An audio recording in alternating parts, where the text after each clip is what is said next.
No, there it goes. Okay. Hey!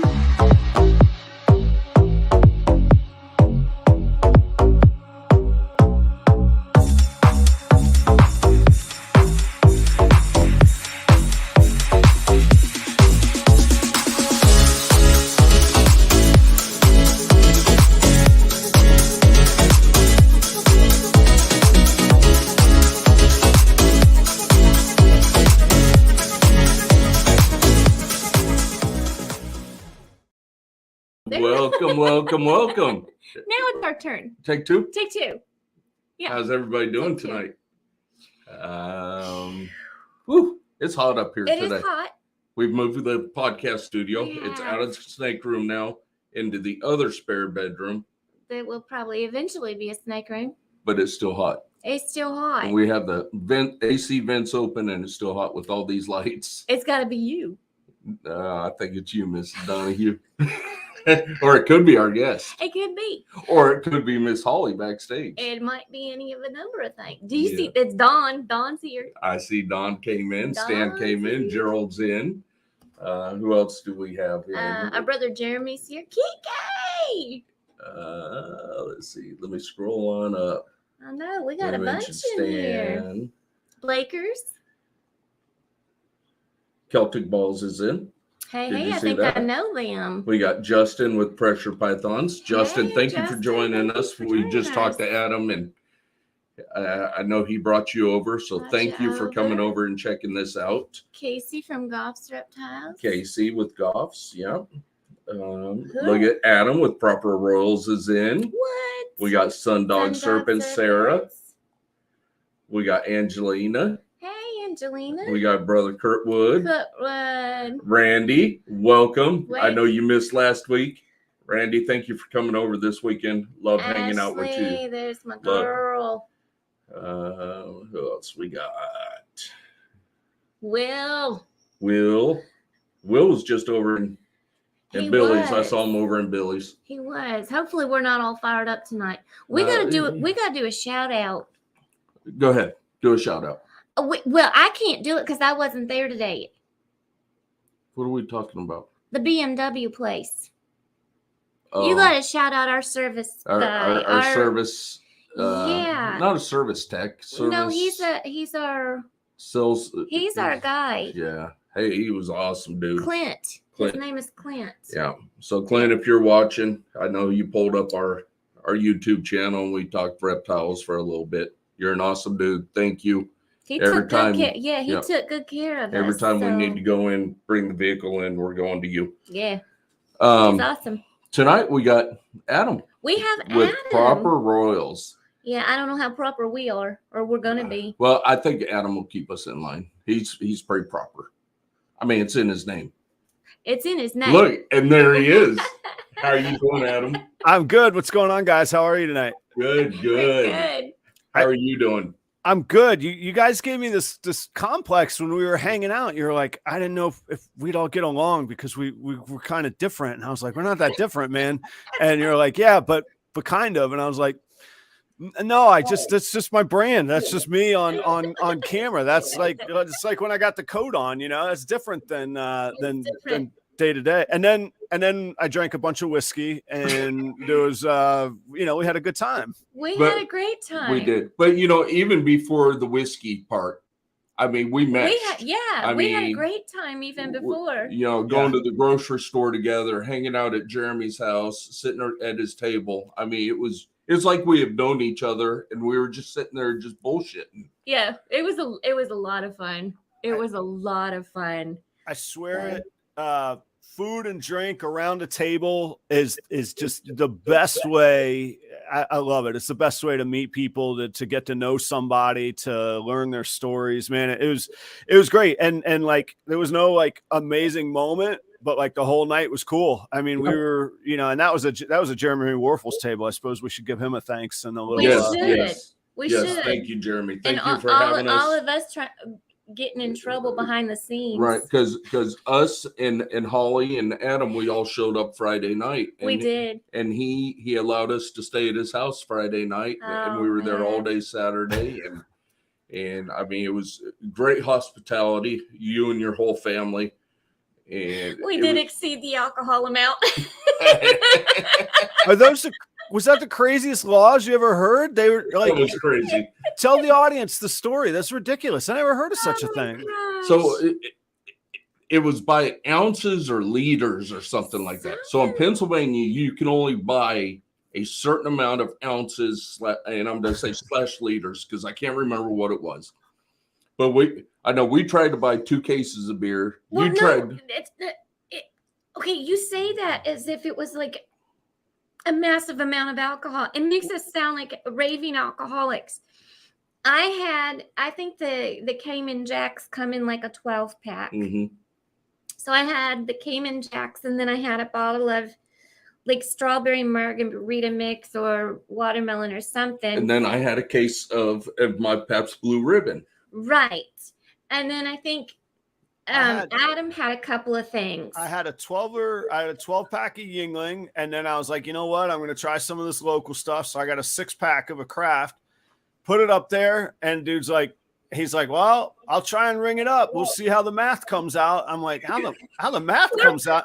How the math comes out is I'm going to give you a credit card and we're going to go on. And nope, that was it.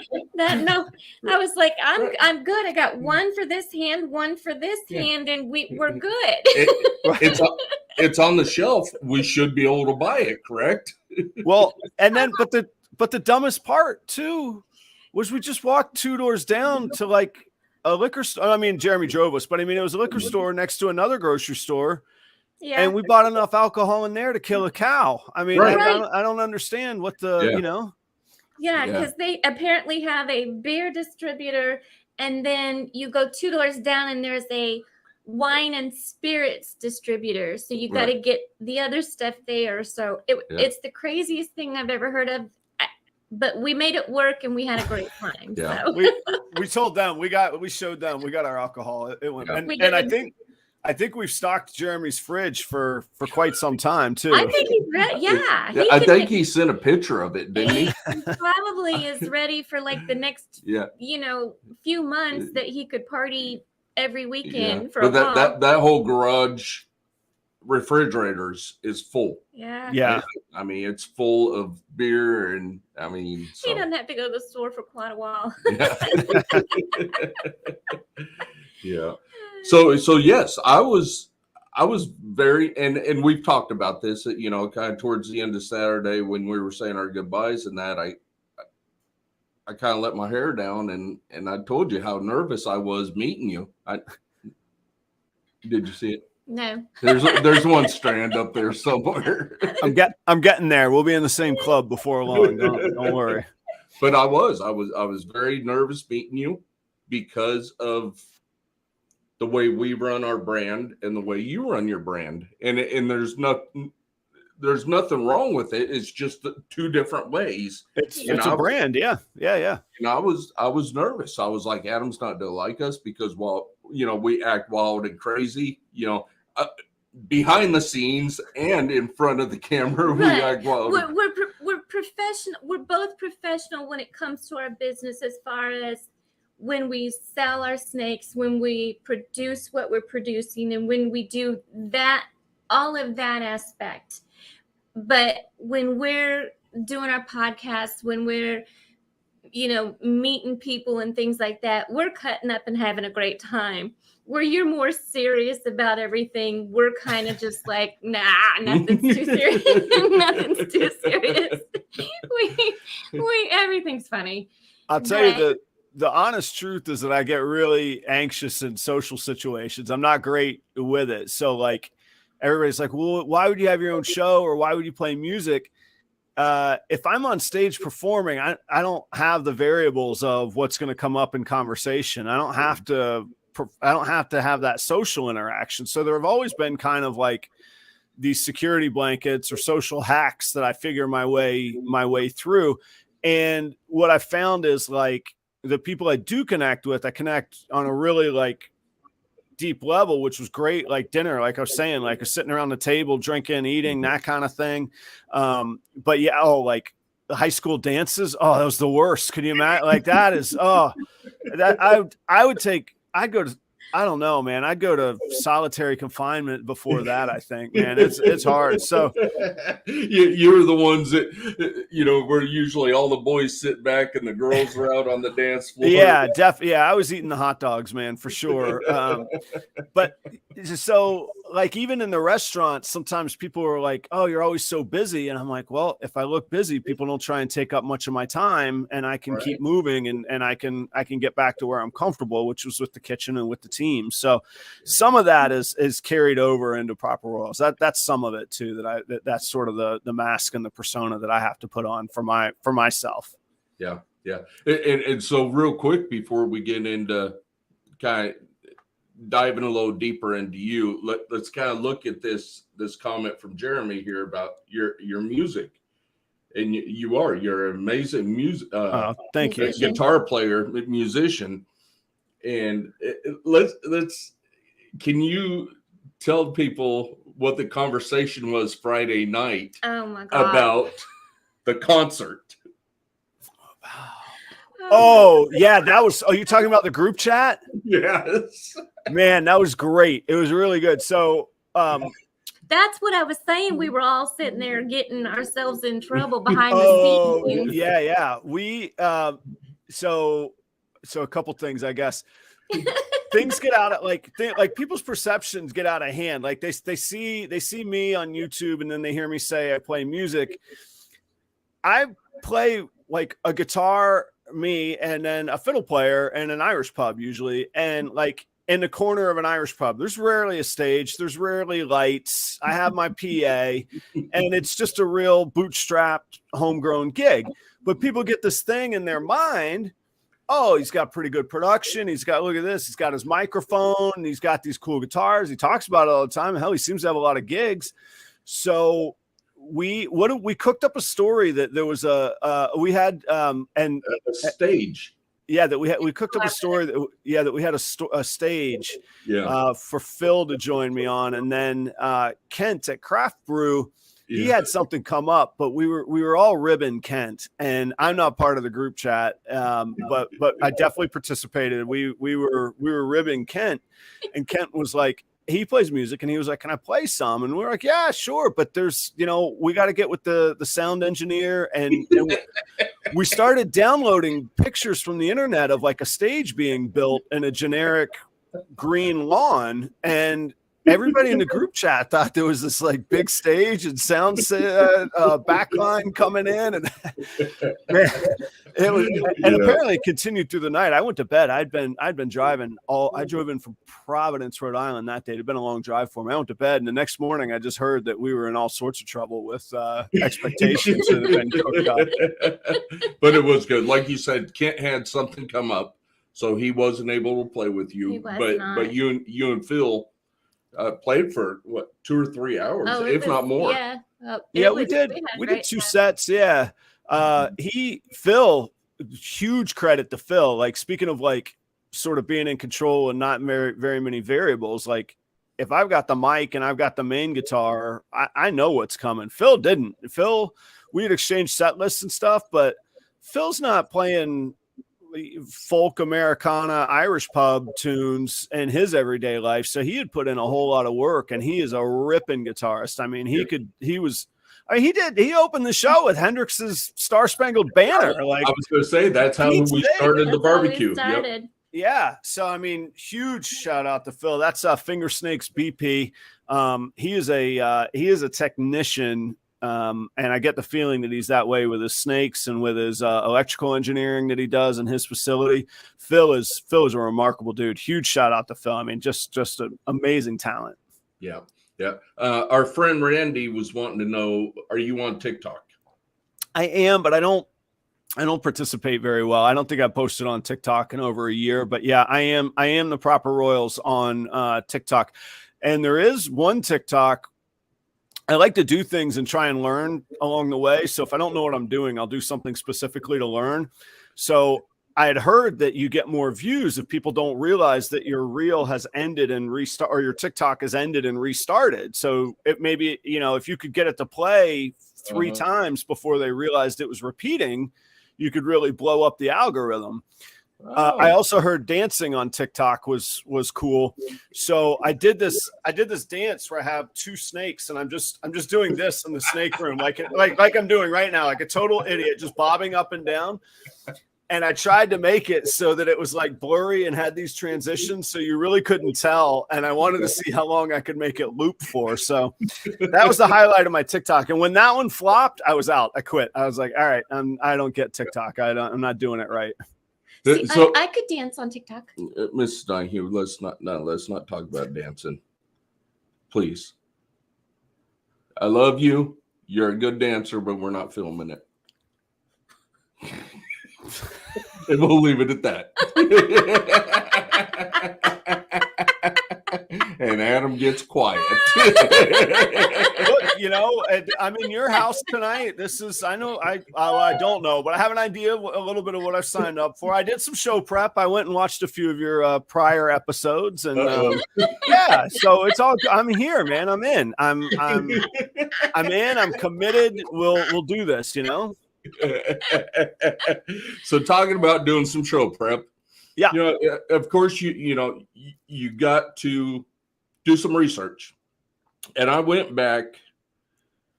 You've been doing your lives for about a year now, correct? Almost two. August after Daytona 2021 is when I started. So yeah, almost 2 years. First started doing your lives. Yep. And your first live was with Leviathan. That's correct. Yeah. I tried to convince Steven to co-host with me. The show I had really cooked up was going to be he and I hosting a podcast together. And he gracefully backed out. Not backed out. He never committed in the first place, but he gracefully declined, but strongly encouraged me to go on. And so he helped me get it off the ground though. Yeah. Yep. So did you start collecting first and then go from collecting to be like, I think I can maybe start breeding these snakes? Is that how you started? Yeah. And I wouldn't even say collecting. It was a pet. I had some in college, like 25 years ago now, 23, whatever, a couple normals. And then my son got a bearded dragon for Christmas of 2019, I guess. So then 2020 comes around pre-pandemic, and I decided, I'm like, man, let me see maybe I want maybe a little reptile, and so I Googled up. I was like, I remember ball pythons being really easy, and when I Googled ball pythons, I was blown away because I'd only ever seen like normals. I'd seen a pied and I'd seen an albino, but back in late 90s, those you may as well said they were $1 million. I mean, right. Buy a Mercedes or get a snake. I mean, it just weren't in the cards for me. And then I saw, of course, like everybody, I saw a banana, and I was like, oh my gosh. And it was like, oh shit, $180, I can have that versus like the 28,000 that would have cost me before or whatever. So I went and got that. And then kind of the same thing, everybody, the same story. I started watching, Chris Hardwick and Billy and Billy and Austin were doing snake cutting. And then the one funny story that I remember is Chris Hardwick kind of had this like happy-go-lucky, almost like down-to-earth bumpkin-y kind of persona to him, and he kept saying the word investment. And I was like, this guy doesn't know the difference between an investment and a luxury. I was like, there's no investment here. And then I was like, what is this morph market he's talking about? And I pulled up morph market. And then I was like, oh my God, maybe this is an investment. Maybe there is something to this. So then I started cooking things up. And of course, like everybody, like the next page in the playbook, go out, buy a blue-eyed Lucy. So I had my banana, I had my blue-eyed Lucy. I started buying random stuff, and I was all over the place. I didn't have a focus. Right. All the stuff you're told not to do, I did it. Right. Yep. And then by the end of, I was doing my lives for 2 years, but November of or October or November of 2020 is when I started my YouTube channel. Okay. And just like I was talking about with TikTok just a minute ago, I didn't understand YouTube and I wanted to learn. And I figured I need something to distract me from this pandemic. And I was in kind of a dark place because I wasn't working and there was no music and the restaurant was shut down and I just didn't know. It's all the feelings we all felt, you know? Yep. And so I was like, you know, let me apply myself to YouTube, because even if it sucks and I fail at it, I'll learn something. And then social media and marketing is always a transferable skill, whether I'm selling weddings or I'm selling snakes. I got to connect with the customers and build community and all that. And it took off. It never, I mean, I don't know. For me, it took off. I feel like it's been a success and I'm very proud of it and happy for it. But that was sort of that was it. Well, you know, and from the get-go, and I want to get back to mostly Stephen, but Stephen and Courtney from Leviathan. But from the beginning, from your YouTube, it's been business. How you going to run your business? You know, how, you know, am I to feed live? Am I to breed my own rats? No, because my time, and I believe these kind of straight from your words, my time costs money. Yeah. And I mean, you always broke it down. Yeah. Strictly business. And Stephen is the same way. Yeah. It's very Stephen is very business oriented, and it's kind of like a focus on where you want your goal to be and then go for that goal. And that's right. There is that part to it. I will say, like, to me, business is fun. So I know to everybody else, it seems like I'm serious and I'm always on, but that's fun. Like figuring that out, I thought it was really cool when I figured out that I could wash dishes and somebody would pay me money. Like I was 16. I was sitting on my ass on Saturdays making no money and broke, or I could go hang out in the craziest circus I'd ever been a part of, which is a restaurant kitchen, and get paid.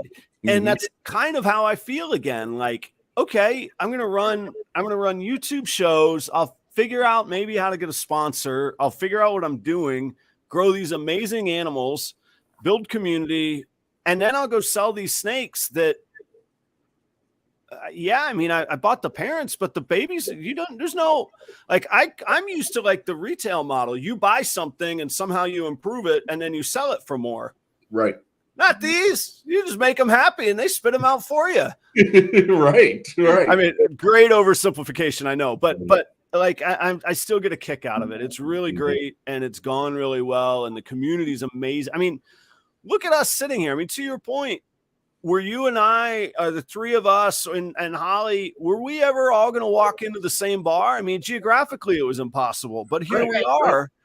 I mean, but apart from anything else, I mean, it was just impossible. And now here we are. Like how cool, like what a crazy world and beautiful. Right. World. You know, us being in Kansas City, Holly being in Oklahoma, you being in Florida, Jeremy being in Pennsylvania, and we all meet up in Pennsylvania. Yeah. Yeah. We drive halfway across the United States. Along with, you know, 50 other people that showed up there. Yeah. I mean, it's crazy how this community comes apart and how us mostly YouTube, Instagram we're pretty big into Instagram, but most of ours is YouTube, and how our community on YouTube all comes together, and we can go meet at Tinley or we can go meet at Arlington, and it's just amazing. We're probably the craziest bunch of people because we all do that, though.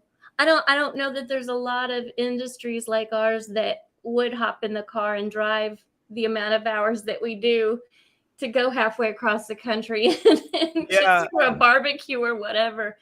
I mean, I know there's like car clubs and motorcycle rides and, you know, and I'm sure there are. I mean, I know fishermen and hunters do kind of that kind of stuff, but you can't really fish and hunt in a pack of 100, you know, you go with a few buddies, but you know, I don't know. I don't hunt, but I do fish, but I don't hunt. But anyway, yeah, it's just it was so neat. It was precisely what I needed in my life. I needed some excitement. I needed a refreshment. Everything was so freaking heavy. And I feel bad because I repeat these same lines sometimes, but I'd always told myself, I mean, I might not get rich, but I could always make money feeding people and entertaining people.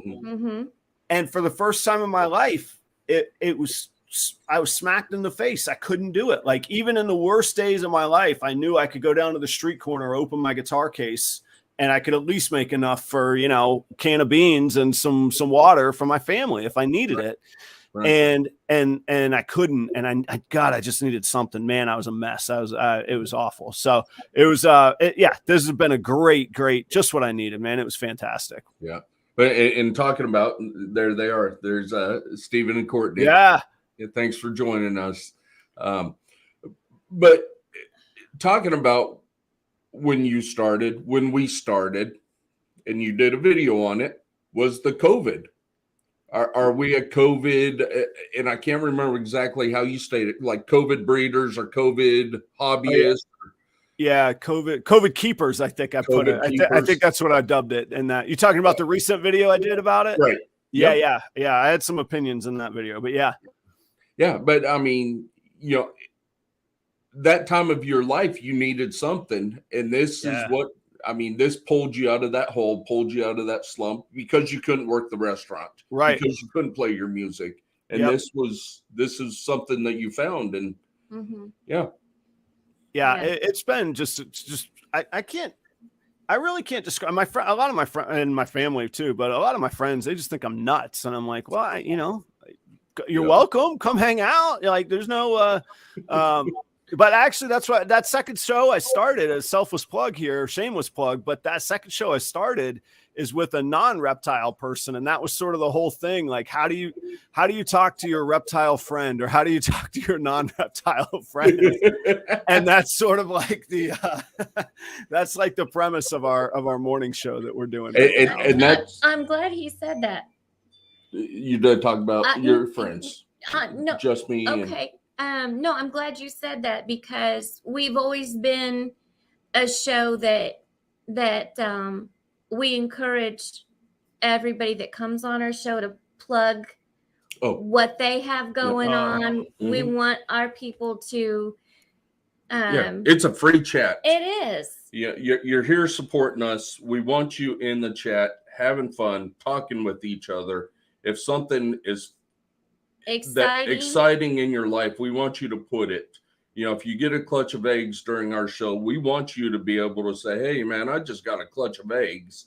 You know, we recommend people throwing their links in. I mean, this is our channel, but this is our community, and if we can do anything to help support one another, throw your links in there, throw your Instagram links in, throw your TikTok links in, throw your YouTube links. If for some reason you're not following each other, that gives you an opportunity to do it. So we encourage that on our channel. Yeah. So and I thought you were going to talk about your friend Just Me, talking about the non-reptile friends. Yes, I have a lot. I moderate in a crime community while I'm at work. Okay. So while I'm working, I moderate for a crime community, and they are so wonderful because they're not snake people at all. They just, most of them are afraid of snakes or whatever, but they will come in here, they'll pop in here, or they'll catch the live after we're done. And they absolutely love our community. They don't love the snakes so much, but they love our community, and they will chat with everybody that's in here, and they'll be so supportive of everybody that's in here. And they're amazing. They are absolutely amazing. Yeah. We've spent all evening with a few of them in the chat. You know, sometimes when we get so wild and we go for 2 or 3 hours, they'll be in the chats and they're just laughing and cutting with us. And some of them are like in Ireland, in the UK. And they're just still in the chat. And I'm like, what time is it there? And they're like, 3 a.m. I'm like, oh my gosh. Yeah. So, and I'm going to kind of switch gears a little bit. Another video that you made was with your acid. Yeah. And we have an acid boy. It's a 5-gene combo acid boy. Whoa. And he went to 3 girls this year, and 2 have already laid eggs. We just cut the first clutch of them. Yeah. And we cut the clutch, and we went and laid in bed last night, and I immediately emailed Josh Jensen with J Rolls, because that's who we bought them from. That's I cool. said, dude, I said, hey, when these guys shed out, can you help me ID them? Yeah. And he goes, I'll try it. He goes, I remember that boy. He goes, it was a crazy combination. How is your acid project going? My acid, well, I'll cut right to the end, but it's a funny story how we get there. But right to the end is my acid project is stalled. That male didn't do anything this year. He is, he's massive, but he's hasn't gone through his first winter yet, or hadn't.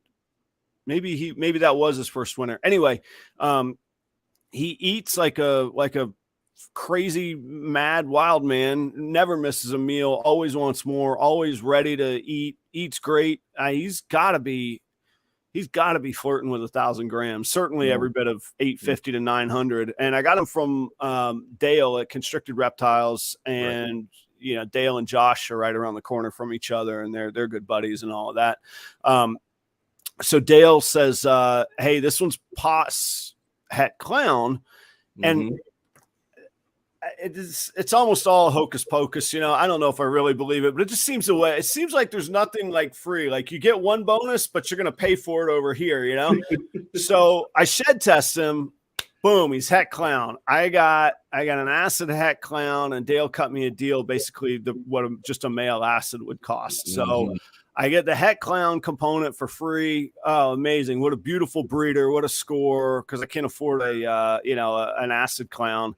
Right. And I was like, sweet. I had him, I'm going to pair him with 3-4 different girls, all my clowns. I'm just going to run him through my clowns.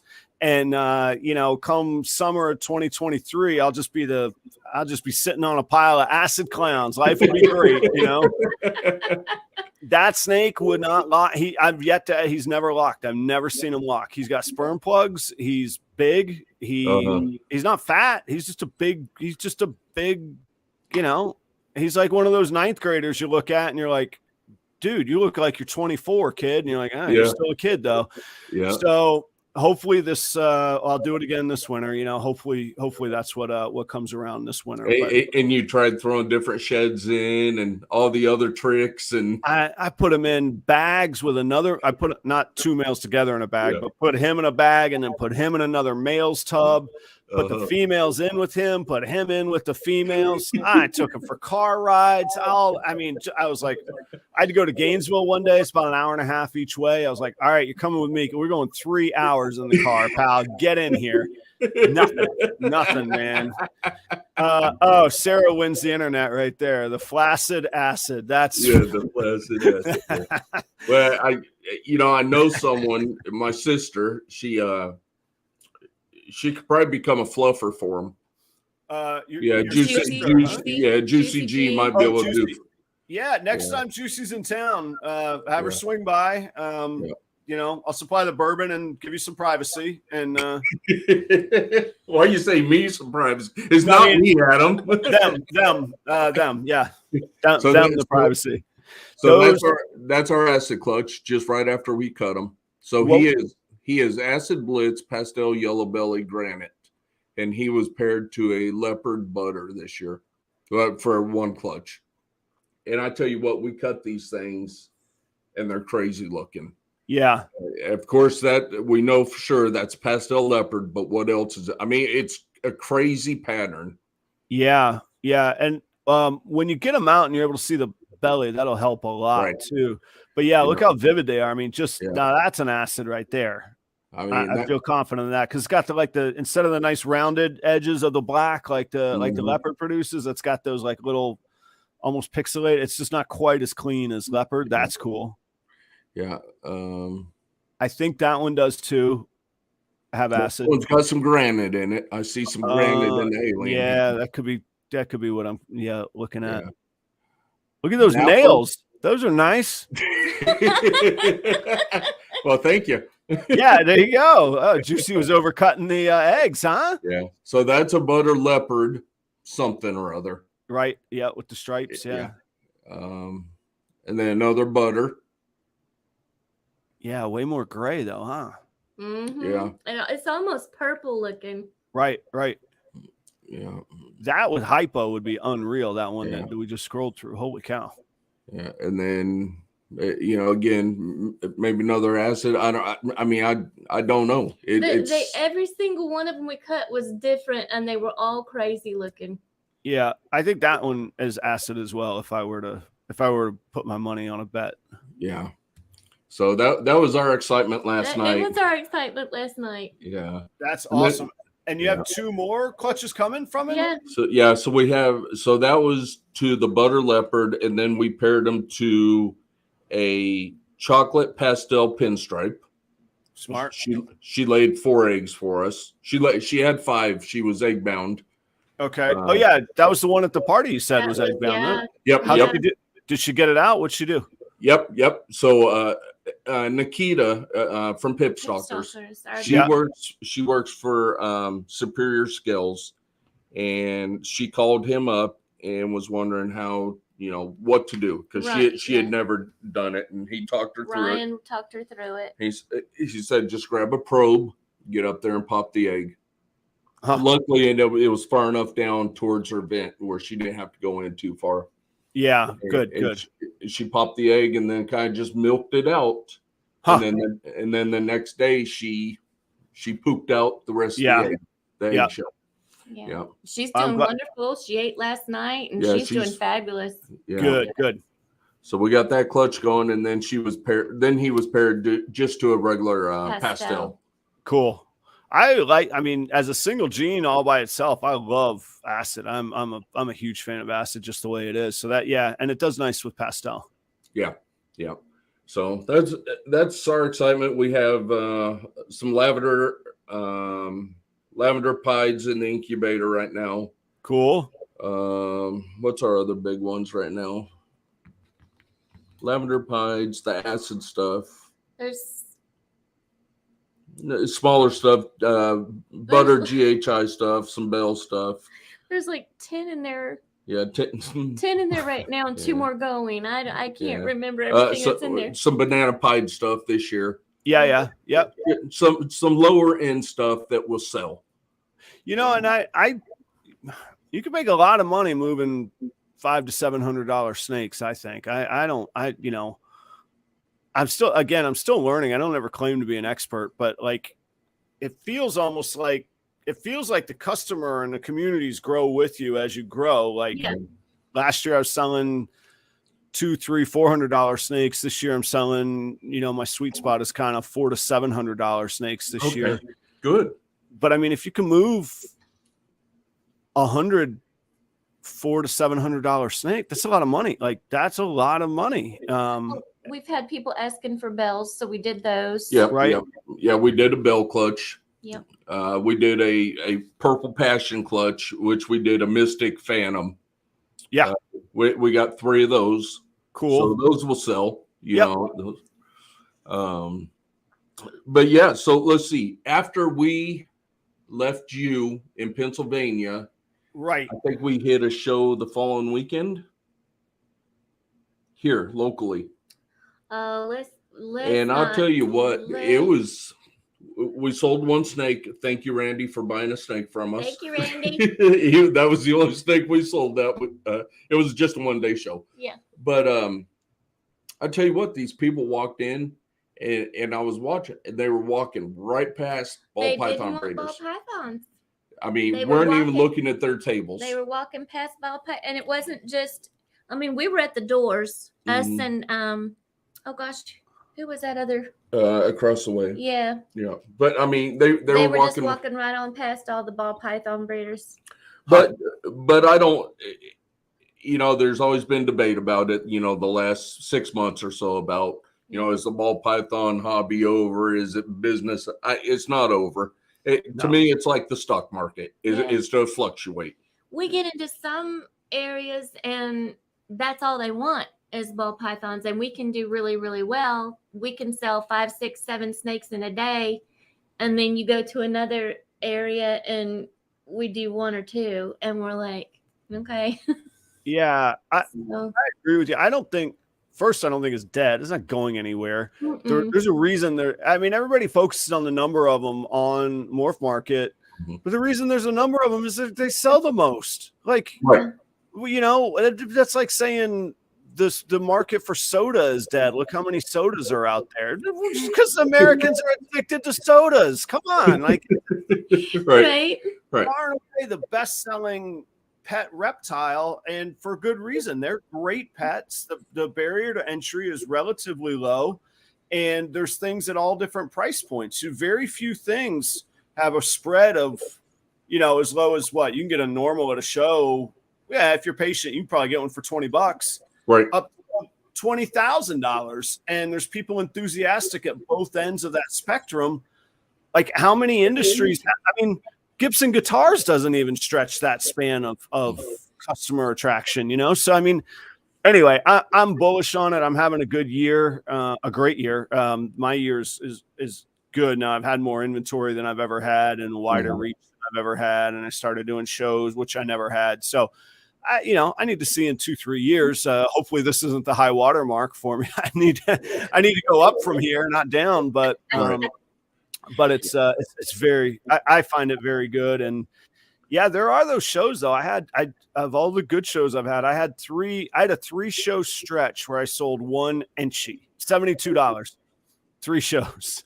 Wow. And that was, I was pretty low. I was like, I'd already registered and paid for the following shows. So I didn't get them, you know, and then they got good, but I was like, this is bullshit. I'm not doing this. I was like, this is not good, man. And, but it came around. You kind of hit your stride and you find like the people and you find your shtick and your, you know, suddenly, what were we talking about? The kid at the dance, like suddenly you're like, all right, I got a few moves. All right, here we go.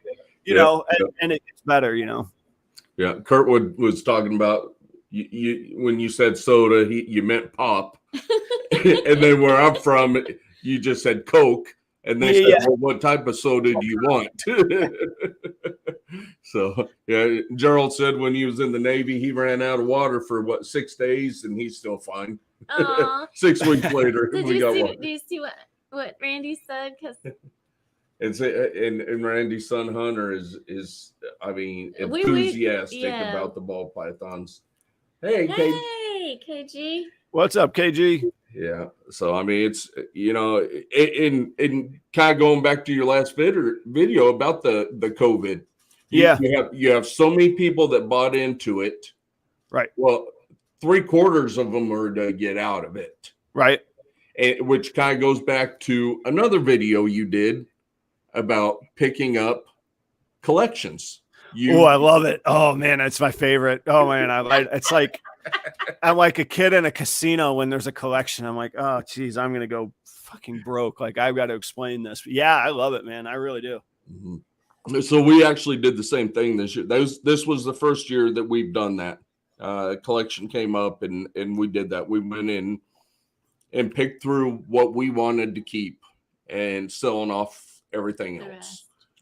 And, you know, I love the model. I wish there wasn't the biosecurity concerns. I know it gives, you know, some people in our community the willies, and rightly so, because there are diseases and there are bad keepers. So I'm not saying I'll buy every collection that comes up. I want to vet the breeder. I want to know who it is. They got to have references. Ideally, I get to go to their facility and make that decision. But sometimes it's on a whim at a show. So I got to find out from other people. The last show I did, where was it? That was Tampa.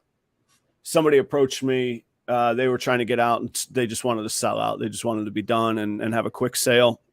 And I ended up saying no thanks. It wasn't stuff that I could use and that I was happy. Like, I do think you always have to buy what you're willing to be stuck with if you can't sell it. Right. Exactly. So I think you have to have that. And then I think you have to almost get a little bit aggressive, because the model's like what you say, you could keep what you want and then make your money back or make a little bit more on what you sell, but you're taking on all the risk. You're doing all the quarantine, you're feeding it all, you're transporting these things all around. And I found I got to kind of watch the narrative. People don't, there's a thin line, I guess, between buying collections and flipping. Suddenly you're going to get branded that way. And it's like, well, no, well, I don't know. But okay, I don't know. Somebody's going to buy them. Somebody's going to sell them. Yep. I'd rather take care of them, and I'd rather do the work to quarantine and make sure they're healthy. And then, of course, I guarantee them. So like I still have hets that I bought a year and a half ago that I haven't sold and moved because I didn't make them. So I don't know for sure. I'm proving them out. I just proved them that I got pieds from one. I got the genetic stripe pairing I did this year. Yep. That proved that was het to het. I tell you what, now that's is it black pastel, blackhead, or blackhead? Yeah, blackhead, het G stripe to blackhead, het G stripe. Oh my God! When you were talking about that, I wet myself. Oh, okay. I was like, oh my God! If you could make that super blackhead G stripe, yeah, I missed it. Spoiler for everybody, I missed it. I will have a super blackhead 66%. Het G stripe available, maybe available now, matter of fact. And I've got a G stripe, but no blackhead G stripe, and then blackhead het or 66% het that looks pretty good. Mm-hmm. So those will be on Morph Market soon, or just hit me on Instagram or whatever. But yeah, so I proved them as both true hets for what they are, and I hit some supers, but I did not hit the super G stripe, blackhead G stripe. Yeah, so. Yeah. Another year. But like what you were talking about in your video, are you to be able to see it? Because I don't know. I don't know what it looks like. I don't know that it's ever been done. Right. I mean, it's to be something. And well, I think I will be able to see it because I know what the super blackhead looks like, and I know what the blackhead G stripe looks like. So I assume, I don't know. My envision is that it's probably going to be a washed out black, like an ashy dark black kind of color. Yeah, but I don't know. Hopefully I'll be able to see it. It's to be sweet looking no matter what. It's to be sweet looking. KG's gonna keep doing it. What's it? KG wants the series back. Man, KG, I got to tell you the story about that. So I did what he's talking about. I used to do on YouTube. I used to do an episode once a month called The Coolest Ball Python in the World. Okay. And I would search Morph Market. I would find a snake. I would get in touch with the breeder, ask their permission, and ask them to participate, like just to let me interview them, not to be part of the video. And here's how much I didn't know about social media. I didn't know what Instagram was, and I was like, I don't need Instagram. I got YouTube. That's what I'm going to focus on. Keep my focus. Why would I go focus on something else? Focus on YouTube. So I was putting all this work in, and I was finding these amazing animals. I found one from George MD, Florida Reptile Ranch. I forget some of the others. I did about 8 or 9 of them, and they were cool, but they took so much work. And then everybody kept telling me, you got to get on Instagram. You're so dumb not to be on Instagram, which they were right. You got to be on Instagram. And then one day I go on Instagram and I start posting ball python pictures. So then it populates my feed with ball pythons. And I'm like, holy shit, every snake out there is the coolest ball python in the world. I was like, what am I doing? Why would anybody watch this? I'm just going to scroll through the damn Instagram feed. And it immediately was like, done. Took that one right out back and put it down, man.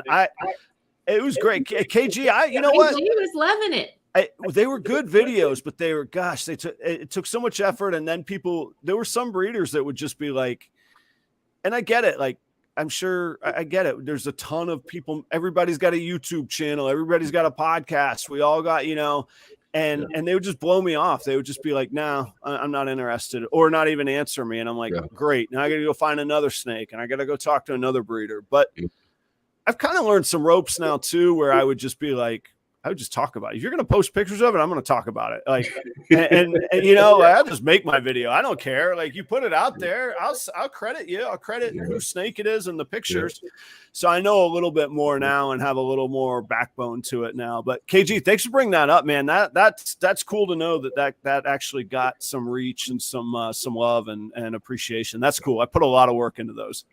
And we've started some different like video series. We're like, well, let's go ahead and let's go ahead and do a series on this, and we'll do 4 or 5 videos, and then we just stop.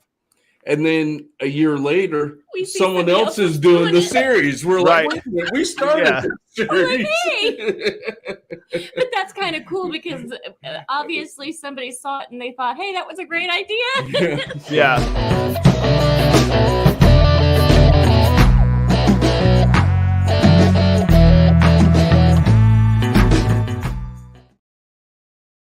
My sister just me come in. Did you just see her? I did see her. So Adam, it's called Last Call. Okay. We usually do about 10-15 minutes towards the end of the show. Oh man, we're already there. Okay. Man, we're already at 50 minutes. I mean, it's flown by tonight. We usually try to go about an hour. We know you have things to do. We know people in the chat have things to do. All right. So what we do for Last Call is it's a little game.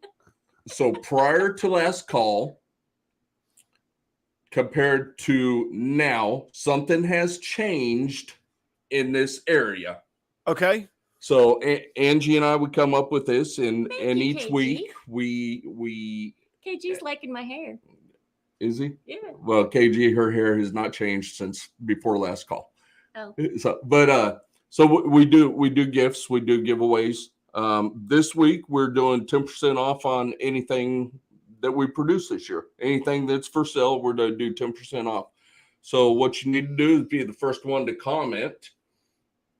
And if you are the winner tonight and you want to buy from us, 10% off. I've got my list, so everything that I've got down, I've got to get out, though. Yep. So last week, Greg from Rip and Reptiles won a $25 gift certificate. The week before, Chris won a signed Juicy G Come and Go shirt. Yeah. We also, if anybody in the chat, anybody wants to donate something, we'd be happy to take it. Yes. If you want to go ahead and donate a sticker pack or a t-shirt or anything, we will definitely be happy to give that away. So let me see. I just saw. Did somebody did Jeremy say? The beer has been twisted. Is that the first one? Was that the first one? Jeremy, you are right. So my beer went from this. Well, it went from that to that. Yeah. So, Jeremy, you have won 10% off of anything that you want to purchase from us. Wow. Yeah. Okay. So that we kind of do that every show. And like I said, if anybody out there wants to gift gifts, we kind of run out of ideas. We're doing gift cards. We've done. Oh, Bomb Project says they will match 10% off. Okay, there you go. That's the Celtic Balls discount right there. Yeah. There you go. So there you go. KG&D. They are bomb. So we got Kurtwood. He said he'll donate stickers next time. Awesome. Thank you, Kurt. So get with us in IG or text message or whatever, and we'll get things down. We love you guys too. You guys are awesome. So some gifts going away. So so we talk acid. We talked your I'm thanking everybody. Oh, okay. Go ahead. I'm Someone said I'm on a roll tonight. You go ahead for a minute. Look, Randy said you're not on the floor anymore, milking it. I'm not. So last week she fell down the stairs. I saw that. Like, that's an awkward conversation, right? Like, okay. So Randy is here local. He came over the day after you fell. Thank you, Kevin. No, he came the day I fell. Now, let me preface this by saying I had laundry. I'm only 5 foot. Well, you've seen me, Adam. I'm 5'2" and 3/4. That's on a good day. Not wearing my flip flops. I had laundry piled up higher than me, and I was going down the basement stairs, and I missed the last 3. Man, yes, no alcohol was involved. I'm glad you're okay. I get antsy when I hear that a lady falls down the stairs, you know, sometimes you have to have a little discussion with somebody else in the house when that happens. So I mean, Well, you know. it gets worse from here. It gets worse from here. Let me just tell you what Thank you, happened Adam. after this. Thank you, Adam. I mean, I know. I'm just saying. I got standards. I know I seem like a pretty, you know, well kept guy, nephew. but there's, you know. Okay, so I'm laying at the bottom of the stairs like my life has left me. Like with a white chalk line, you know, crime scene chalk line around her. I'm laying down there. Yeah, my knee is on fire because it's cement under that. So I got my basket of laundry, and he's coming down the stairs, and I'm thinking, oh, thank God, he heard me. He's coming to save me. No, that's not the case. I had dropped laundry in the bedroom. He was coming to bring it to me. So he's just throwing socks and panties at you. Here you go. Pick that up too. Clean up this mess down here. Yeah. Then I stepped over her to go check the water in the rat room. To get back to the couch to watch your shows, right? So Randy came over, and I mean, he's just been playing it up that Angie's gonna be. He said that I was going to be in a maid's outfit dusting all week for the next 3 weeks. And it was just the funniest thing. I'm like, oh my God. Yeah. Yeah, I'm not in a rush either. So I mean, we're good. Whatever works for you guys. I won't overstay my welcome, but I'm not on any deadline either. Yeah, there. What about those times Jeff called me when he fell down the stairs? When he fell down. Yeah, what about all them times that you called him when you fell down the stairs? I fell downstairs? Yeah, all them times. Were you straightened out a little bit a couple times? I probably had handprints on my back helping me fall down the stairs. little broom imprint, broomstick imprint there. Yeah. Let's talk about some of your mentors that you've had. Yeah. Speaking of people, man, like, talk about community and good people and giving some thanks and all of that. I'm sure I'll forget somebody, but yeah, Stephen and Courtney were really great, particularly from the media standpoint, but from the snake and like guidance and insight, like the true breeding standpoint. Jeremy Bod was one of the first people to ever like give me the true time of day and treat me like, you know, when you're starting again, it's hard. Everybody I'm sure it comes across like, oh, Adam just started this and he just did this and it was just successful. Like you get told no so many times, or you get ignored, or you get treated like, well, and I was an amateur. I am an amateur. I'm more professional now, but I was an amateur. But Jeremy was really great. He invited me to his house. We filmed a session there one time. We got to talk about this. He compensated. I got to make sure nobody perceives that I gave it away. He compensated me for a guitar that he got signed by like all the industry OGs. Brian Barczyk signed that guitar. Kevin McCurley signed that guitar. Eugene Bissett, Vin Russo. There's like 30 signatures on even people I don't even know how important they are that signed that guitar. And then he gave it away to the US Arc auction at Daytona last year.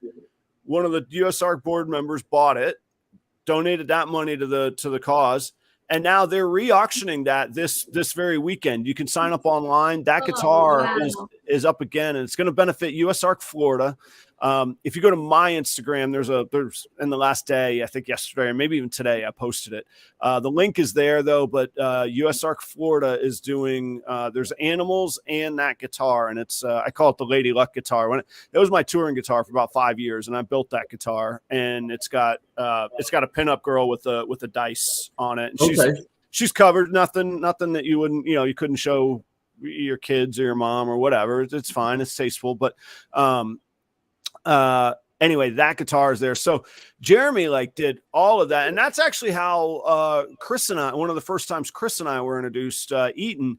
Chris did a really great promo video about that guitar, like a hype video to get the auction interest raised last year on it. So a year ago. So that guitar has really, really gone some miles for me. I never dreamed it would have that kind of difference and influence. It's going to make a few thousand more dollars for US Arc again. So cool. And Jeremy did that. I'm not taking credit. I'm just excited to be a part of it. But that's That is awesome. awesome. Yep. That is awesome. So Yep. Jeremy Bod for sure. Dale Richards. I know a Dale Roberts who's a guitar builder, and Dale Richards who's an awesome snake breeder. Dale is awesome. Dale let me come vend. So many people told me no. I wanted to learn. I learned by doing. So I said, look, I'll come do the work. I just want to vend with you and see how it works. And 9 people said no, and then Dale was like, yeah, come on. Why wouldn't I want free work? And I was like, I'll do it. He's like, well, you're going to work. And I got there, and he's like, I got it. I feel bad. You don't have to do anything. I'm not paying you. I'm like, dude, I need to learn. I want to learn how the setup is. I want to learn what the routine is. I want to know what it takes to be on my feet again for 9 hours straight, trying to sell and be present and be on. And that's turned into a pretty good friendship. He's helped me out on some snakes and always answers the phone when I call. His wife is great. So those guys are fantastic. And then some people that like we kind of came up together at the same time, like Jeremy Warfels. He was on my show, and he had me on his show, and then he started a podcast, and it's real cool. Like, here we all are, we're still doing it. We're still here. So the community is really great. There's not been like one like single mentor, but there's been a handful of people that have been really, really good to me. And it I don't know. Anyway, I'm thankful. I'm having a blast. It's just an amazing experience for sure that it's been. That's awesome. And you've exploded. You're almost at 3,000 subscribers. I'm getting there. Your YouTube exploded.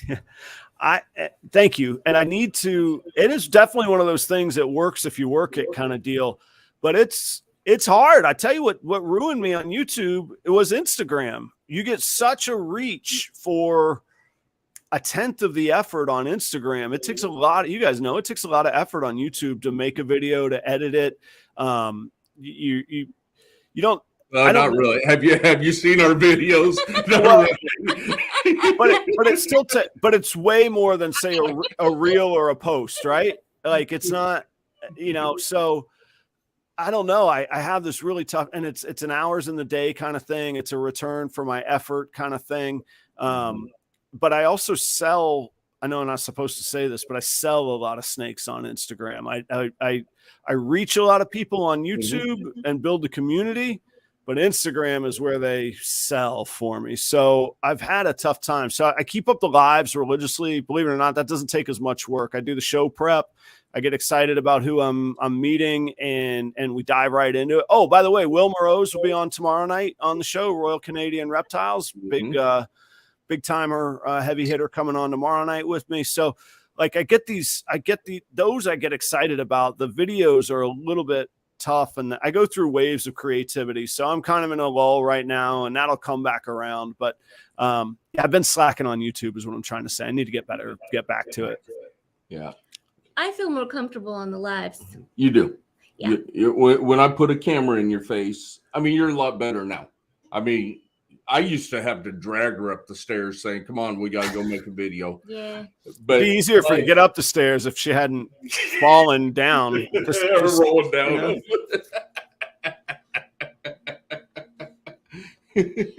That's true. Yeah. But I had a horrible time. I never ever wanted to be in front of the camera. Never did. So the first live that we started was God, what, 3 years ago? Gosh, I don't know. 2 years, two and a half years, something like that. For one day I woke up and I said, Angie's to have a live. And she's to interview female breeders, hobbyists, anything. It's right. Be called Ladies of the Night Reptile Talk. I mean, it just like came to me. And I said, this is what's to happen. And he was so sweet because he had everything. He found a guy and he had it all made up and everything. And the kids are like, but that's women. That's prostitute. I said, don't say anything to him. He had it all done up. Don't say anything to him. It was so sweet. Don't say anything to him.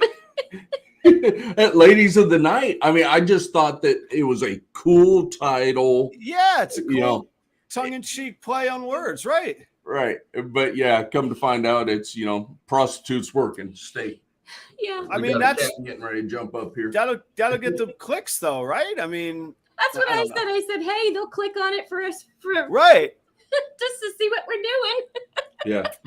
But you ended up doing that concept though, right? Didn't you have a show that and do you still do that? I did it for a year. Two seasons. You had 2 seasons. Yeah, I did it for 2 seasons. And then I think we started drinking. Well, one of her guests was Angie with Jar Pythons. And I think we all started drinking that night, and we were just having a blast. And Oh my gosh. I think it was Will, if I'm not mistaken. Will was like, "Well, you guys need to do a podcast where you guys are just drunk, and it'll be called Mom Juice Mondays or something like that." Sunday, yeah. So we had a blast with that one. So then they were running both those lives. No, I did. Yeah. Yeah. I mean, you had 2 lives. I had 2 lives. And then it just got a lot. And we were like, look, we need to just cut it down. Let's just make 1 live. And that's where we came up with this. And Holly helped us out. And big shout out to Holly. Holly is our, and I don't care what Chris from Snakes and the Fat Man says, Holly is our sponsor. We sponsor her. She sponsors us. She does all of our thumbnails. She does everything for this podcast. We sit here and we talk. She does everything else. How did you guys get that relationship started? God, she was on one of my Ladies of the Night. Okay. And I was doing everything for my shows. I mean, I work 40 hours a week plus. Exactly. Yeah. The snakes full time. I do the rats. We have 48 colonies of rats. So do the rats full time. Plus we were going to the gym full time and all the household things and everything else. So she had been on one of my podcasts. We became quick friends.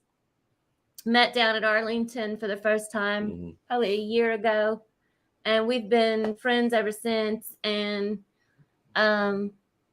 she just kind of said, hey, I can do all this for you so that you're not having to worry about this while you're doing all that other stuff. Yeah. That's awesome. That took one thing off my plate. Yeah, and it's great work. And I put it all together, but yeah, because I knew we had the show coming up, and then I got a note from Holly saying, hey, I need all your info. I was like, wait a minute. Okay. But then I was like, you know what? Because I'd seen, like I said, I'd watched a few of the back episodes. I was like, oh yeah, that's right. Holly does some of the producing and the production work. So, and it's cool. That intro is fantastic. The thumbnail was great.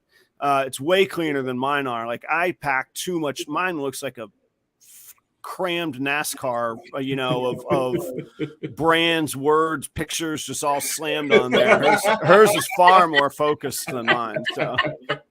Yeah. And she got the beard picture with the aviators. I look pretty hip in that picture. Found, so that's pretty cool. And you've been kind of sneaking in between us all day long. Right there, just nudging in, Yeah. Hey, there I am. Peekaboo.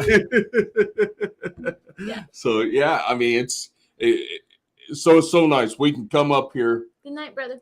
And do our thing. And she runs the chat. I mean, she does everything for us. I mean, and it helps out so much. And Holly, we appreciate you. So, little plug.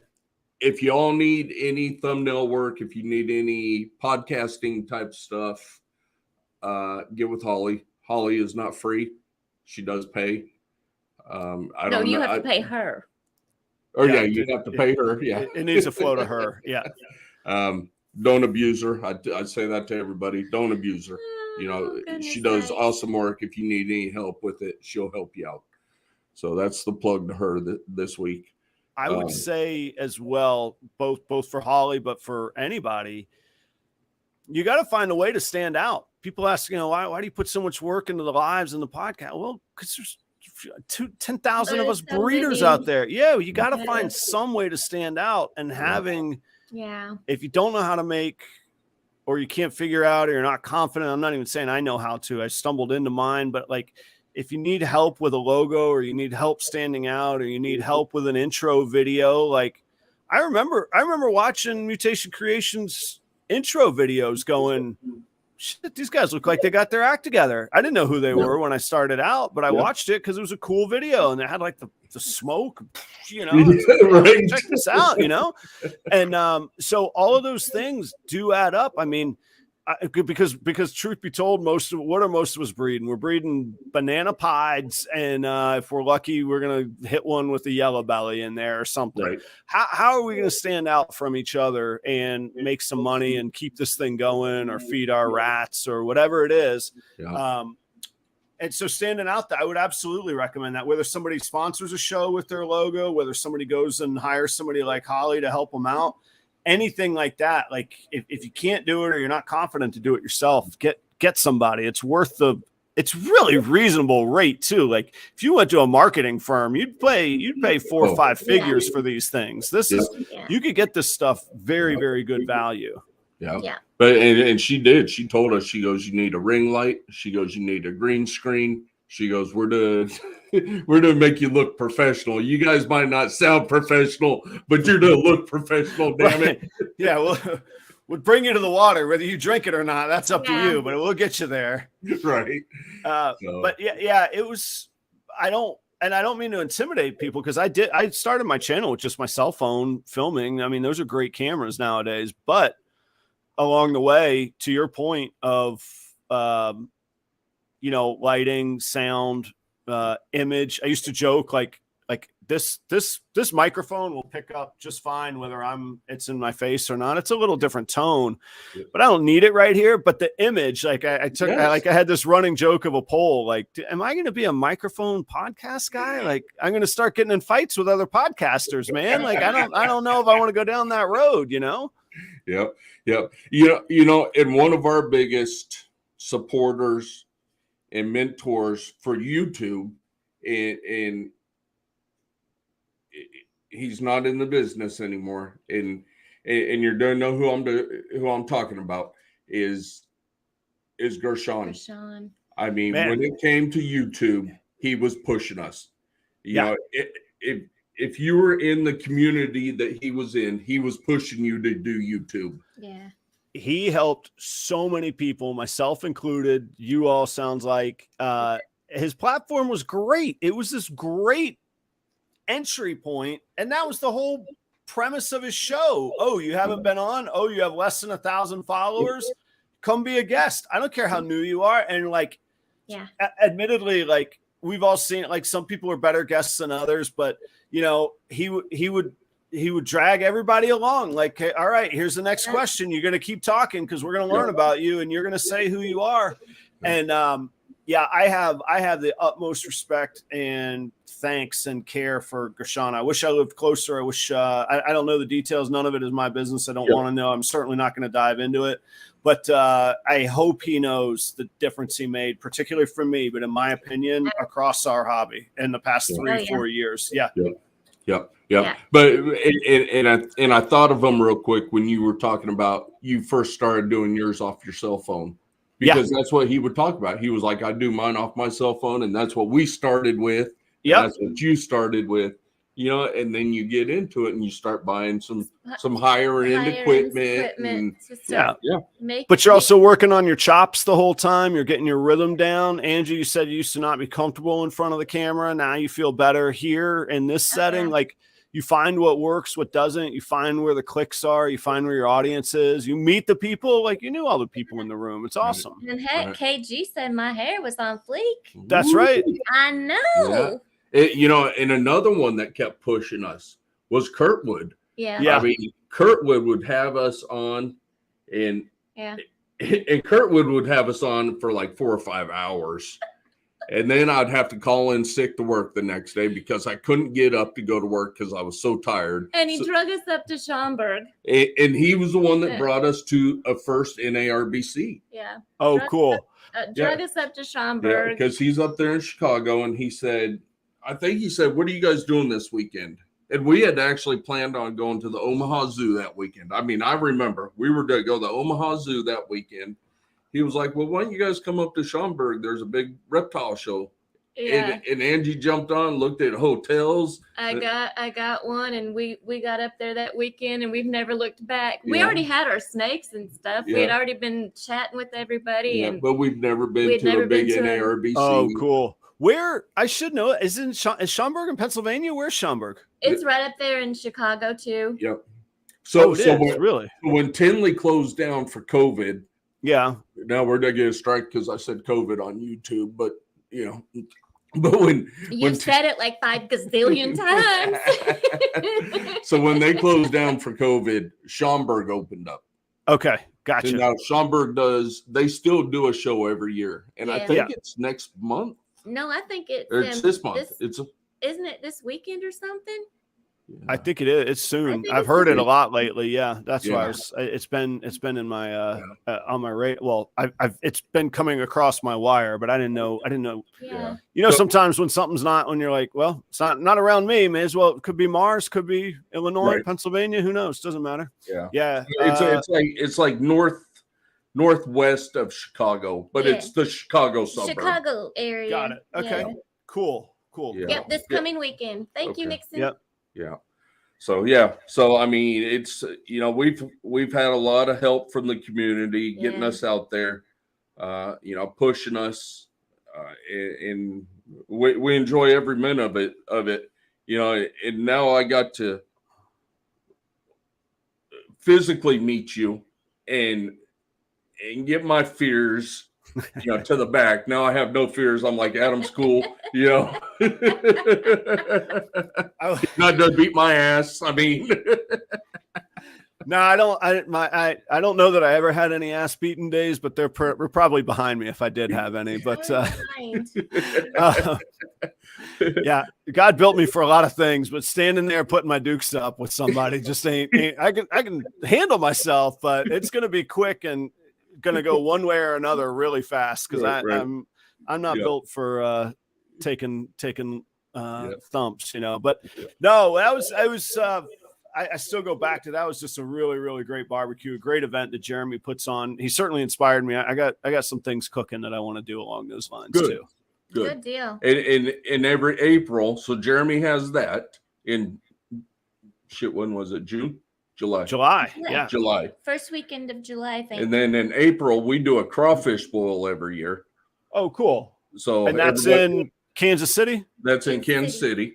Yep. So in April, we do that. Jeremy does that in July. And if you're cooking up something, hey. Yeah, I got a lot of things cooking right now that are actually nobody pointed it out, but if people watch my show, usually they'll see this is in disarray behind me. I'm doing some reorganization and relaying out and all that, but I got the banner up and I got my face. So fine, we'll stick with that. But yeah, I got time, nothing imminent, but I got some things I'm working on.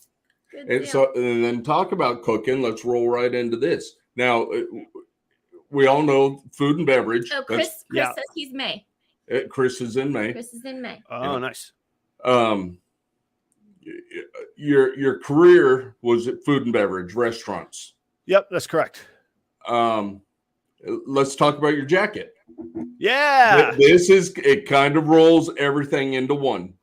Let's see here. Yeah, so I wear, those of y'all that haven't met me before, I wear a chef coat, which the longer the time goes on, the more ludicrous it really is. But so I love the work that I've done in a chef coat. I feel like I have an immense respect for what this coat means and the people that work in the industry. So all of those things kind of play into my mind. And then again, I go back to every one of us has something unique. Like, how can we differentiate ourselves? And it's usually comes from within. Like, that answer is in us. And mine was, everybody's got, remember when Billy, and I think he still does. I haven't watched his channel in a long time, but not for any reason other than I'm busy. But Billy used to everybody would send him a t-shirt and he'd have a different t-shirt on every episode and he'd kind of critique it. Oh, nice logo, slacking on the back stuff. And I was like, man, everybody's got t-shirts. Nobody's got a chef coat.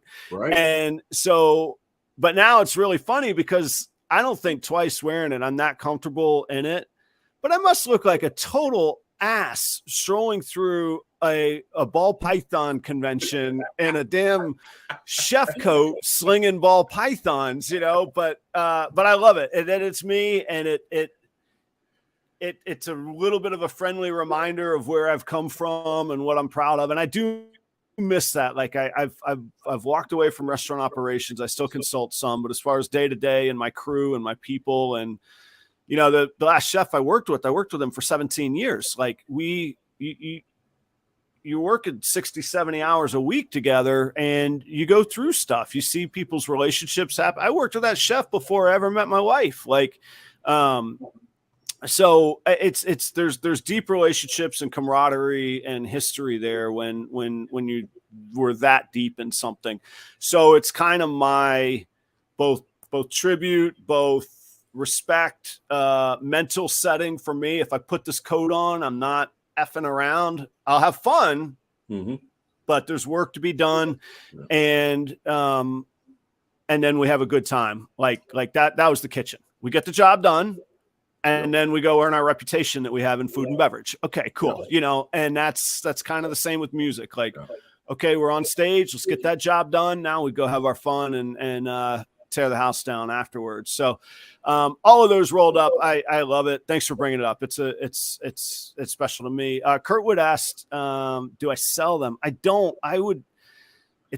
So this coat retail, when I buy it, I think it's around $50. And then to get it embroidered front and back, I only have 2 of them, but I think they cost me about $110 a piece. So like, I'll sell them at cost. If anybody wants for $120, I'll get you an embroidered one, and you can have your own title right here. We'll figure out what you're a director of here at Proper Royals. I'll do them, but I never, they're not something I can make and have an inventory. Like, I'm not going to get 5 of them and try and guess the size that'll sell, but I would do a pre-sale. Okay, there. Well, I just made it up. $120 pre-sale, and it's yours, and nobody else in the world has one. It's me. Yeah. I think it's awesome. It's you. It's uniquely yours. I mean, it's who you are, and I think it's awesome. Yeah. Thanks so much. I found too, like, it always brought me comfort. Like, you got a certain respect and acknowledgement in a restaurant when you were wearing this. People appreciated what you did. They respected your time and what you were producing. And I don't want to wax philosophical, but it was special. It meant something. It means something to me. I'll put it that way. Yeah. Well, Phil's got something for you to cook up, it looks like. I love gator. Turtle soup. Yeah. Believe it, I've never actually had turtle soup. I've eaten some crazy stuff, but I've never actually had turtle soup. And I think Will asked, what restaurants have you worked at? Yeah. Okay. So I started my career 10 years with Ruby Tuesday, and people roll. Oh, you want to see a chef roll his eyes, be like, oh, I worked at Ruby Tuesday for 10 years. They're like, yeah, you're going to get punched in the face, kid. But I started as a dishwasher with them. I ended as a general manager. I left Ruby Tuesday and I was at 25. I was 10 years by 25. I was done with them. And I got an opportunity to come on with the PGA Tour, and I opened the restaurants in the TPC Sawgrass Clubhouse, the home flagship of the PGA Tour. I worked there for 5.5 years. I did 7 Players Championship tournaments, feeding all the people and feeding everybody in the clubhouse and blah, blah, blah, and all of that.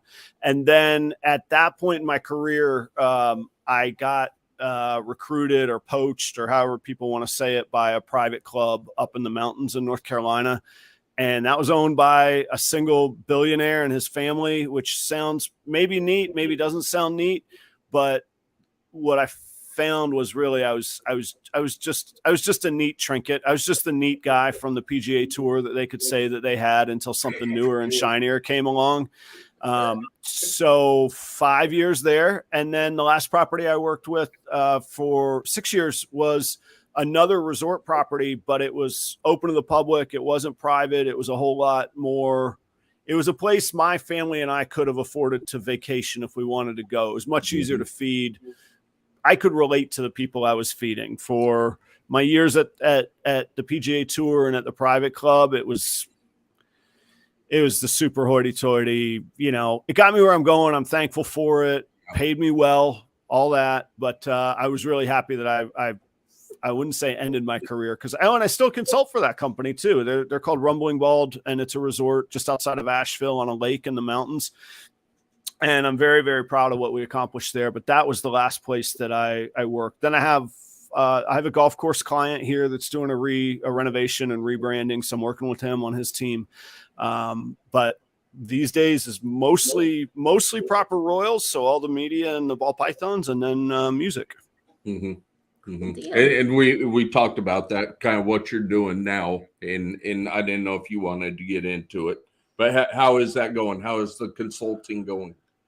Consulting's great. It was almost too good. I actually took a step back because I was doing well.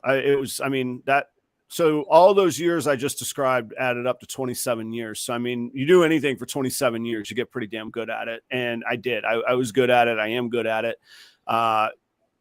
The consulting commitment that I had was starting to turn into, hey, Adam, could you come in this Friday night? I'd like to see what you think of the team. Maybe you could give some pointers and help run us. Hey, that was great last Friday. What about, could you come in this Friday and Saturday? And suddenly, I'm running the restaurant. And I'm like, wait a minute. No. You want me to run the restaurant? You're going to pay me like a food and beverage director, which is what I don't want to be anymore. Right. Yeah. So it was really, really good. But hatchling season is coming. I got Orlando and Daytona coming up. Really good shows and customers here in Florida and regionally. So I'm in kind of I wouldn't say a holding pattern, but I'm really focusing on proper royals right now. And we'll see where the clients and the customers come with consulting. I have the one client in North Carolina that I keep up, and that's it. That's awesome. That is awesome. Yeah. Thank you. I still don't really believe it, and I'm still haven't quite proven it. This is all still pretty new, but I'm loving it so far. And what's so cool with this interview is I kind of consider us, when I say us, you and us. Yeah. We've kind of started this together. We kind of started YouTube together. Of course, you took a Tesla rocket to the fucking moon. Yeah, we took. I don't know about that, but we're kind of on the slow, scenic route, kind of ambling our way along. But it's so cool watching someone that you're coming up with. Yeah. Succeeding like you are. Yeah. Thank you. It really is. It really is. And I see that and now being happy for it. Right, and not having any. Yeah. Being genuinely happy and cheering somebody on. Yeah, and what I think what's even so cool now too, though, is we have people, and this does sound bad. I don't want to say behind us, that are starting where we started. That's right. Yeah. That's right. And we are the mentors now. They're reaching out to us, asking us questions, and it's fun. I enjoy it. It is fun and it's enjoyable, but you're thinking, you're asking me? Right.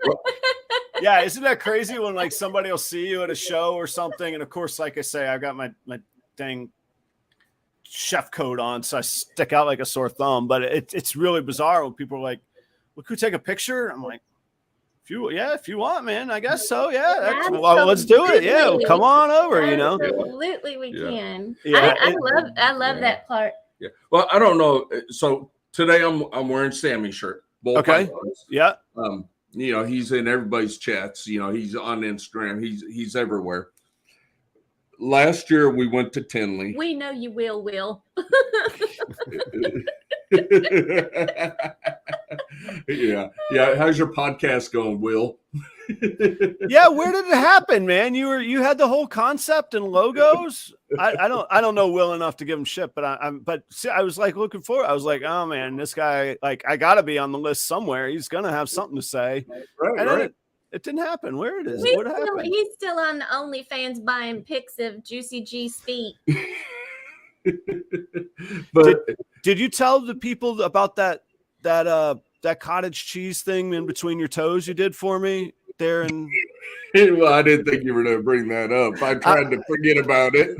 yeah, I mean, I was really, I thought that was a one-time only. Well, we did the cottage cheese, and then we put pineapple slices in between, and you had cottage cheese and pineapples, and Adam. A little bit of honey, I a little hot. thought that was only a one-time deal. I thought it was. Well, blame Adam. He's one. I had heard the rumors and the legend, and I gotta say, I mean, it really delivered. I was flattered. I'm flattered to be in the club, in the cottage cheese club. Yeah, it delivers. It does. It does. I mean, that middle toe, it's really longer. It's that weird long toe that's right. Yeah, it really sticks out. Right. Yeah, that's the one. Know how much time I spend crimping those feet. Of all the things we could just tear off on an ad lib riff, this is what we've come up with, huh?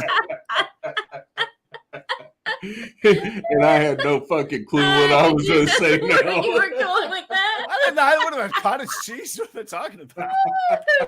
You caught me off guard with that one.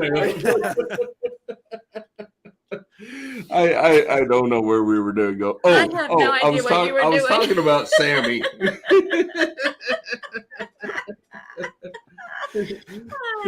Yeah, Phil's going, what in the hell what have we gone into here? Yeah, Phil, you were in the group chat that night, Phil. I don't know when we were sending pictures of the stage and how the concert was going to go, the playlist. And that's when Adam was down, eating pineapples between my toes with cottage cheese. Jeremy was the one taking the pictures. He's not in the chat to dispute it. So. Oh yeah, that's true. That he's on his own if he signed off. He just has to live with whatever whatever charges we place against him. Yeah. Anybody that's in here that wants to try and dispute that one. There's only us three. And Holly went to bed. So. Yeah, I went to bed too. I was out, man. I was done. I was toast after because we hung out at the table. I probably had 4 or 5 beers. I was like, man, I'm gonna get some sleep, man. I'm done. Yeah. But we walked into Tinley, and as soon as we walked through the door, Sammy was standing there, and he said, "Man, I watch all your guys' videos. I watch." And it's like we looked at each other, and we're like.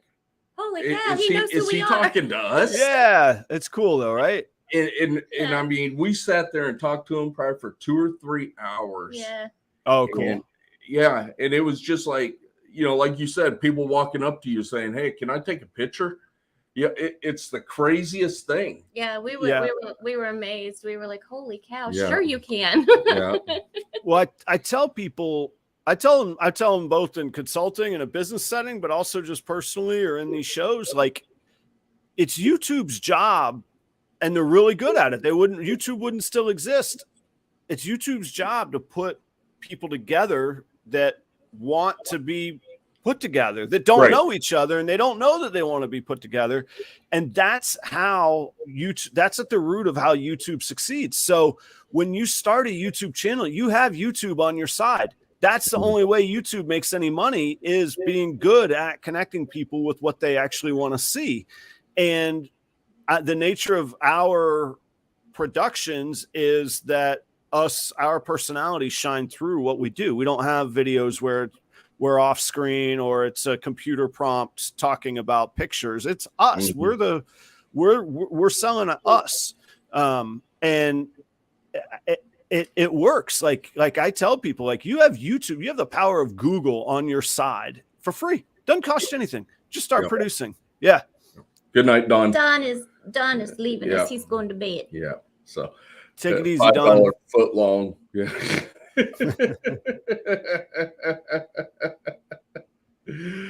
Oh my goodness. Purple shirt. Yeah. You know what though, Will? We met Purple Shirt. We vended with Purple Shirt. We did. And so when he's talking about Purple Shirt, that's Matt from Olympus Reptiles. We did. Oh, gotcha. Yeah. And we vended with him down in Louisiana. He was nice to us. And I tell you what, he was very nice to us. He's an amazing guy. I mean, he's big hearted, just will help you with anything. Yeah. But you know, he's just like with Hardwick. Hardwick got a bad name. You know, oh, it's Chris Hardwick. But I tell you what, Chris Hardwick put some amazing videos out. If you wanted to talk jeans, that's the videos you wanted to watch. He Billy, Billy, Tony, damn. You okay now? He made the breeders at that time. Hardwick made the breeders at that time rich. He did more for the industry and the hobby. The buyers were the hobbyists, the sellers were the industry. He made the industry more money than any. I mean, maybe Billy, maybe Justin were there, maybe always evolving Miguel. But and to Hardwick's credit, he was doing the work. I mean, I saw one video where he said, you know, during COVID, basically his agreement with his wife was if he wasn't going to work, he would put out a video a day because he had finally figured out how to make pretty good money. A video a day with all of that production is unreal. Yeah, I didn't know what I didn't know anything about him killing a snake on video, but I know that I've never heard about that, Will. Yeah, I know he had some, you know, people disagreed. He was selling, he put forth the idea that, you know, you could maybe sell a snake directly out of the egg if it was with enough education and the right person. And I think that does happen a lot in certain breeder circles, but as far as like a show model, that's absolutely not. You can't do that. So like there were some things that hit him, but he used to pop in on my show sometimes. He never came on the show, but he always responded to me too. So I got no issue with the guy. And if we're going to start lobbing bombs for imperfections or mistakes, well, count me out of that. Like that's, you know, I'm not going to be, I can't be a hypocrite in life. So, and to this day, if we have a gene and I'm like, what can I pair this thing to? I'll put in YouTube search that gene. Let's say Inchy. I'll type in Inchy. His video pops up and they'll tell you exactly what you can pair with it. And it's just, and I'll watch those videos, say, okay, what would Inchy work best with? And he'll go through all those morph markets and world of ball pythons. And he'll be like, I think it's amazing. He did a lot of research. He put a lot of time into it. And he captured what's the expression? The lightning in the bottle for the time. I mean, the industry was booming. He tapped into it. And even still, I like looking at dormant channels, and I've never been successful, but if it's a huge channel that's gone dormant, like maybe I'd like to buy it. Maybe I could figure out something to do with that channel, you know? Yeah. So I actually looked into his, but his is still, his still gets like 100,000 views a month. Yeah. So he's still making bank on just residuals of, totally passive income now on that. I don't, mine gets about 8,000 views a month and I make about $30. So, whatever more, but he's probably making $500-600 a month just having that channel. It just, and plus he's got the other channels go along with it. And Will mentioned that. And Will said he does his motorcycle channel. Well, that's when he was popping into your channel. Remember, he was in your chat and he would mention stuff. And that's when he started throwing out the motorcycle channel. I don't know if you remember that, but that's when he first started that motorcycle channel. Gotcha. I don't remember specifically. And sometimes I miss comments when I'm hosting the show. You guys probably empathize. Like there's a lot to keep going when you're trying to run a show and see the comments. And so I've missed it. But yeah, anyway, I agree with everybody's got, all this stuff. But anyway. Yeah, I thought it was all right. Yeah.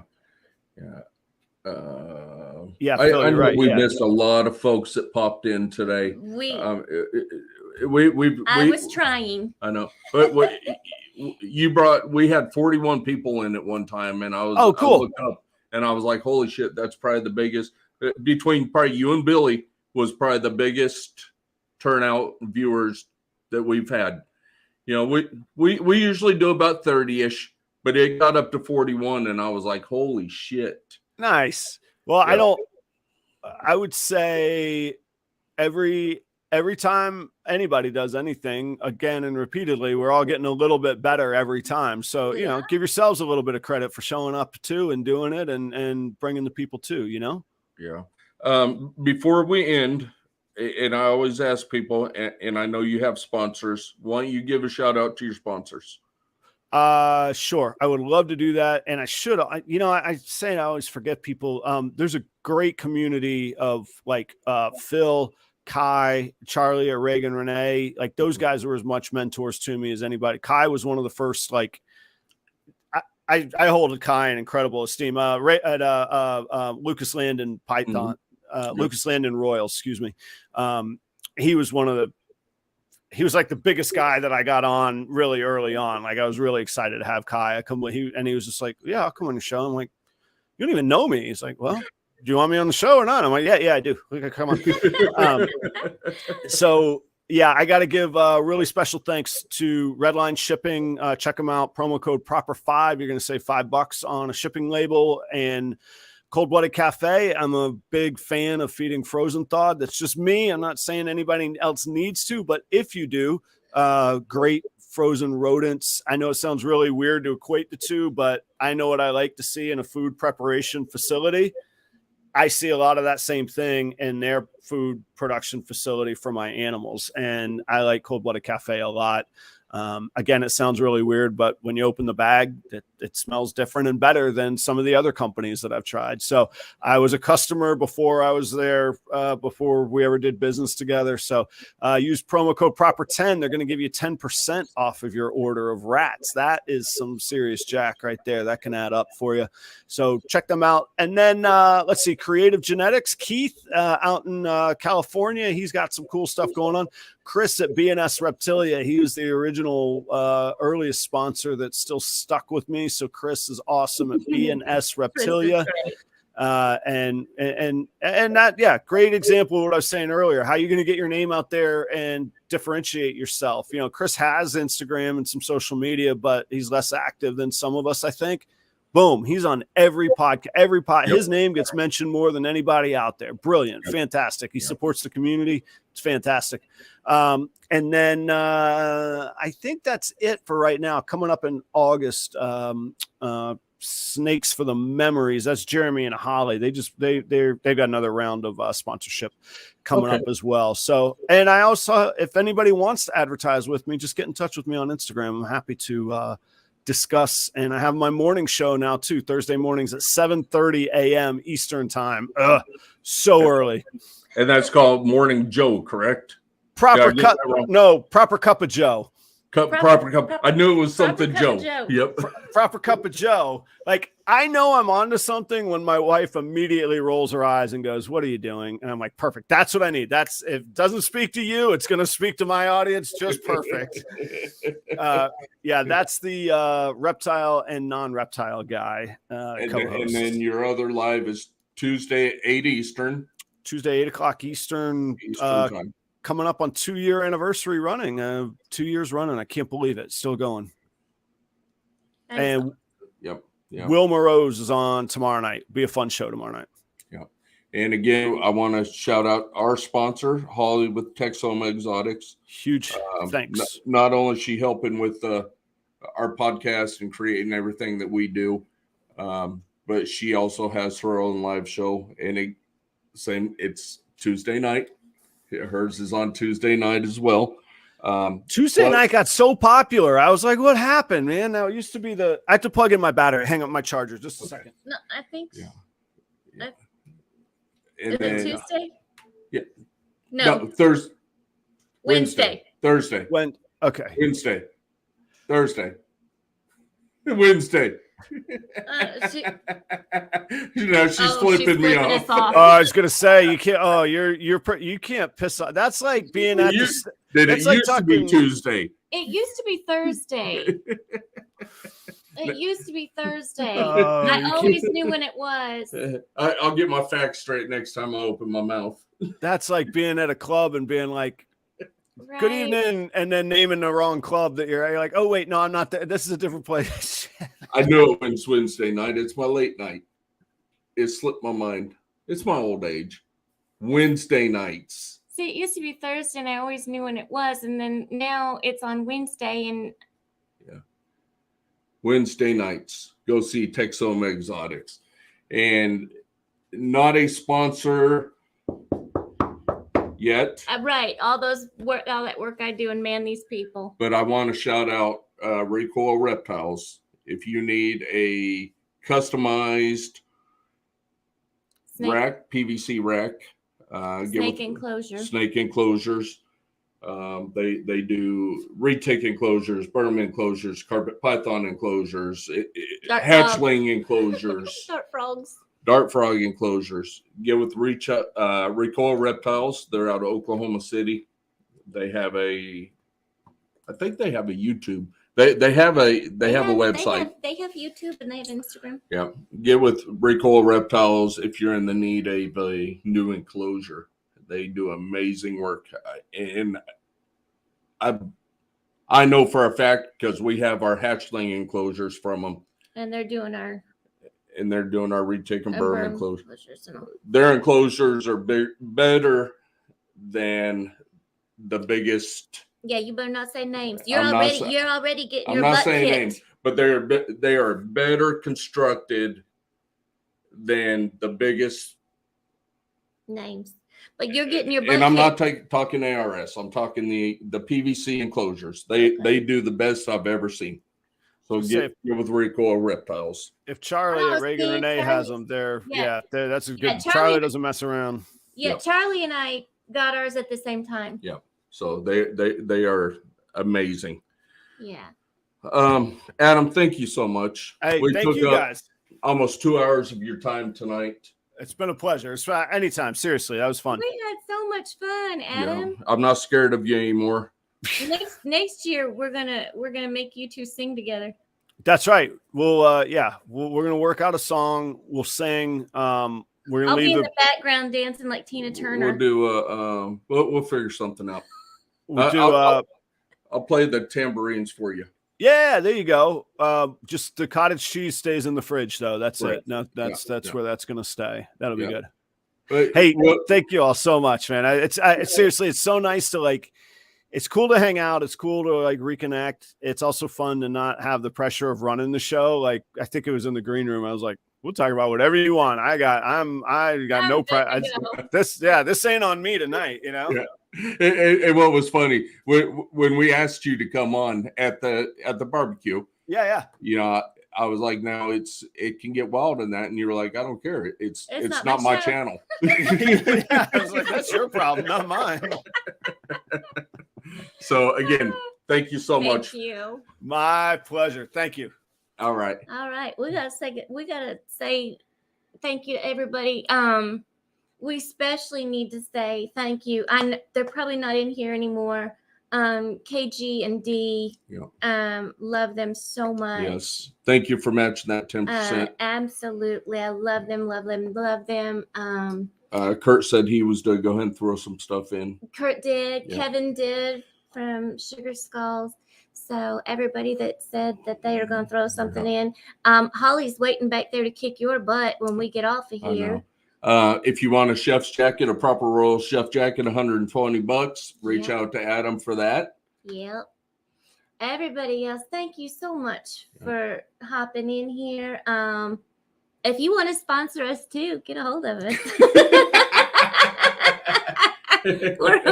we're taking it. Just pop in our little inbox. We'll be happy. All right. We love you guys. And we thank you every week for showing up and showing out for us. And we will see you next week. We will be right here doing what we love, loving what we do. And y'all keep chasing your dream. Good night, y'all. Good night.